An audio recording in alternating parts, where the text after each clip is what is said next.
Aujourd'hui, nous allons avancer un petit peu et nous allons parler aujourd'hui, au lieu de parler de la quatrième béatitude, nous allons avancer un petit peu. La semaine prochaine, on parle de la quatrième et nous allons parler de la septième béatitude.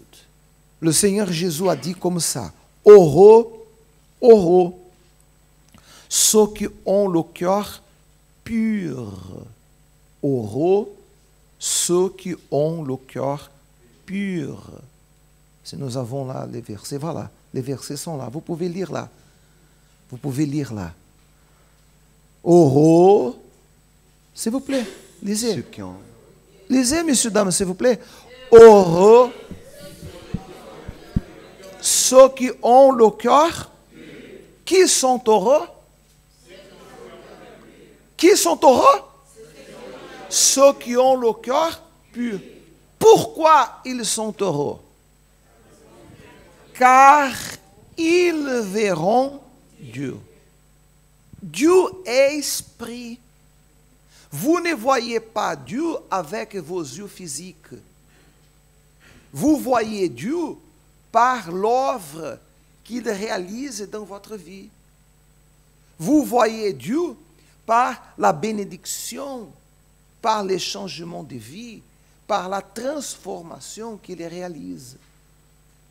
C'est la transformation, le miracle, l'œuvre qu'il fait dans votre vie qui vous permet de voir Dieu par les changements. Vous êtes, par exemple, malade,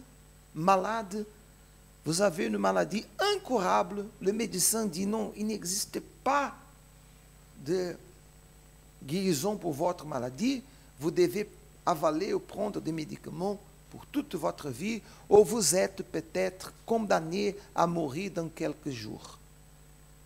Mais vous croyez à la promesse de Dieu, vous participez le mardi de la réunion de la santé rétablie, vous recevez l'onction avec l'huile, et quand vous retournez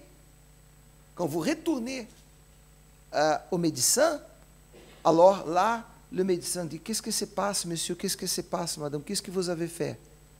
Qu'est-ce que vous avez fait, monsieur? Qu'est-ce que vous avez fait, madame? Pourquoi, docteur? Parce que la maladie que vous avez est disparue.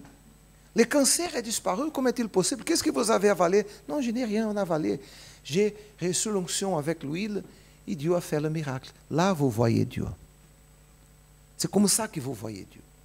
Quand le miracle arrive, quand vous voyez une personne qui est perdue dans la drogue et vous luttez les jeudis pour cette personne, et cette personne est délivrée, et elle est transformée, et elle qui ne vivait pas sans boire, d'un moment à l'autre, elle commence à haïr les boissons et elle ne boit plus.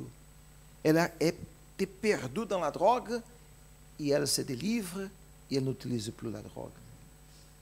Vous voyez Dieu lorsque vous voyez la manifestation du pouvoir de Dieu. Mais cette manifestation a une condition. Et la condition, c'est là. La condition pour voir Dieu, c'est avoir le cœur pur. Et qu'est-ce que c'est un cœur pur? Ça, c'est la question. Qu'est-ce que signifie? Qu'est-ce que c'est un cœur pur? Dans la prière de notre Père, le Seigneur Jésus a parlé ces mêmes paroles-là. Il nous a enseigné à prier, et dans la prière, il nous a enseigné à dire: pardonne, pardonne, pardonne, pardonne, messieurs, dames, comment est la prière? Pardonne-nous nos offenses, pardonne nos offenses, como? Como?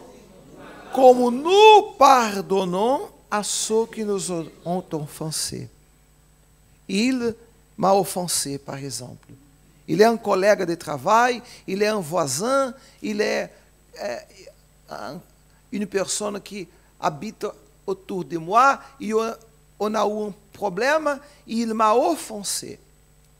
Alors, si je lui pardonne, de la même façon que je lui pardonne, je serai pardonné. Mais si je ne lui pardonne pas, et mon cœur et le cœur ne désirent pas pardonner, le problème c'est justement là. Pourquoi il parle d'un cœur pur? Parce que le pardon, ce n'est pas un sentiment. Jamais vous allez vous réveiller, en train de sentir le désir de pardonner. C'est une décision. Je vais vous éprouver, je vais vous montrer que c'est une décision. Ouvrez là votre Bible, s'il vous plaît. Matthieu, chapitre 6. Évangile de Matthieu, chapitre 6. Et le verset, après que le Seigneur Jésus a fini la prière de notre Père, après qu'il a fini la prière de notre Père, ensuite qu'il a fini la prière, au verset 14, Matthieu chapitre 6, verset 14. Il a dit comme ça, ouvrez là votre Bible s'il vous plaît.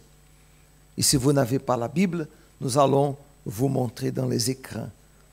Matthieu chapitre 6, verset 14. Deux versets que nous allons lire, le verset 14 et le verset 15. Le Seigneur Jésus a dit comme ça. C'est le premier évangile du Nouveau Testament. Le Seigneur Jésus a dit, si, condition, si, ça vous dit une condition. Si vous pardonnez aux hommes leur offense, si vous pardonnez aux hommes leur offense, qui doit pardonner les hommes? Qui doit pardonner les hommes? Chacun pour soi-même. C'est nous qui devons pardonner. Ce n'est pas Dieu va pardonner lui. Non, c'est moi qui dois pardonner. Si quelqu'un m'a offensé, c'est moi qui dois pardonner. C'est possible, s'il vous plaît, de montrer dans les écrans. C'est Matthieu chapitre 6, verset 14, s'il vous plaît. Pour ceux qui n'ont pas la Bible, puissent lire. S'il vous plaît. Matthieu chapitre 6, verset 14. Si vous pardonnez, condition, si vous pardonnez, c'est-à-dire que même que mon cœur ne désire point, j'ai dans ma tête le pouvoir de décider, je pardonne. Même que je n'ai pas l'envie de pardonner. Le pardon, ce n'est pas question de sentiment.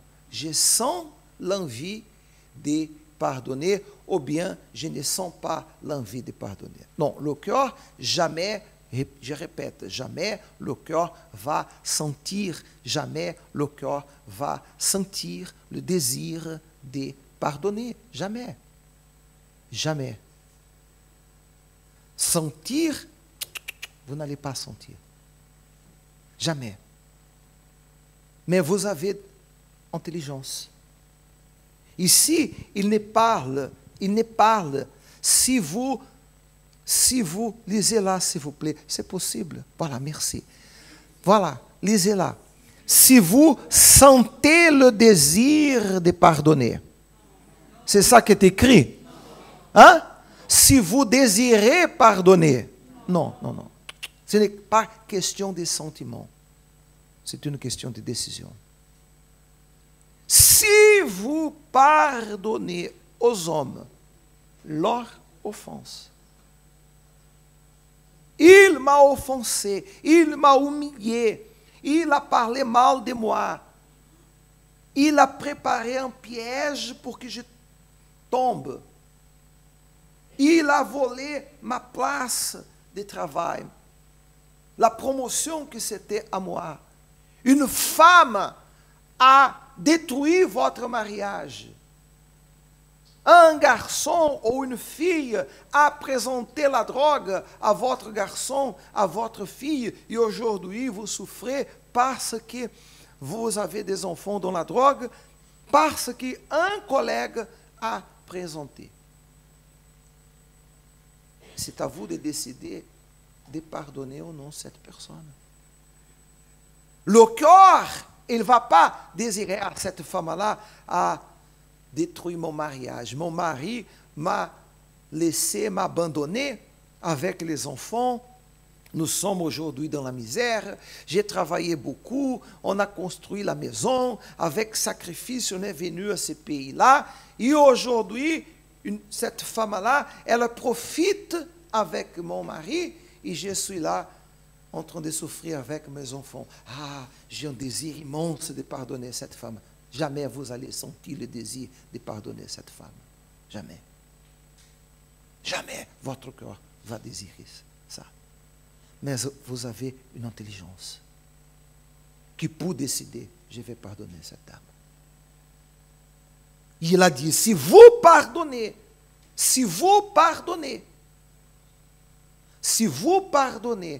aux hommes leur offense, quelle est la conséquence? Quelle est la conséquence?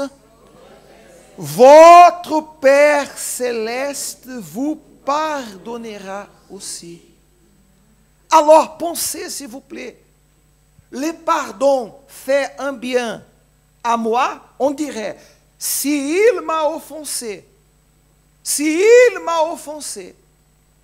et je décide de pardonner, je vous demande, le pardon fera bien à moi ou à lui? À qui fait bien le pardon? À celui qui pardonne ou à celui qui est pardonné? À celui qui pardonne. Parce que si je pardonne, si vous pardonnez, vous serez pardonné aussi par le Père Céleste. C'est-à-dire, vous serez accepté par Dieu. Vous allez prier et il va écouter votre prière. Parce que vous avez décidé dans la tête, pas dans le cœur. Vous avez décidé de pardonner.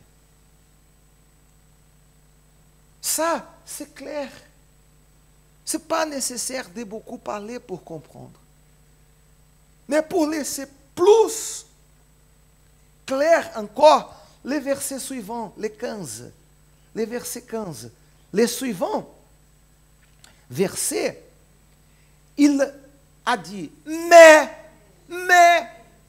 si vous ne pardonnez pas aux hommes, votre Père ne vous pardonnera pas non plus vos offenses.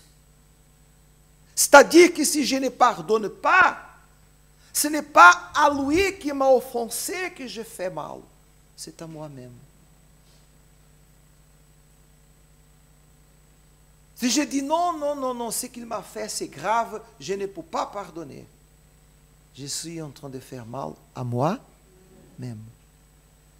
Je suis en train d'empoisonner mon intérieur par le virus de la rancune, des mauvais sentiments.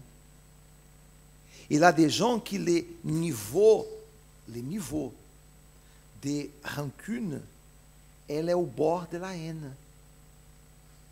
Si elle pouvait, si elle n'allait pas en prison, si elle pouvait même, elle allait tuer la personne qui lui a fait mal. Elle ne tue pas parce qu'elle sait, si je tue, je vais en prison. Mais son désir, c'est de tuer. Parce que le niveau de rancune est extrême. D'autres n'ont pas un niveau à cette extrémité-là. Mais c'est la personne qui, elle se sent mal. C'est comme si, vous savez, il manquait l'air pour respirer, seulement d'écouter parler le nom de quelqu'un qui lui a fait mal. Elle ne supporte pas écouter le nom. Elle ne supporte pas non plus voir le visage. La personne est en train de mourir, de souffrir. La personne est contrôlée par un mal par un esprit méchant. Le mal a accès à la vie de la personne à cause de ses mauvais sentiments, parce qu'elle ne pardonne pas. Si elle ne pardonne pas, elle n'est pas pardonnée par Dieu. Et si on n'est pas pardonné par Dieu, on ne peut pas se présenter devant Dieu. Il ne sera pas avec nous. Est-ce que c'est clair ou c'est pas clair? Avoir le corps pur, c'est avoir un cœur sans mauvais sentiments, sans rancune, sans mauvais souvenirs. C'est avoir un cœur sincère. Comment je fais alors, évêque? Priez pour cette personne. N'ayez pas aucun mauvais sentiment contre la personne. Elle a fait un mal grave. Elle a sémé le mal. Et celui qui sème, récolte.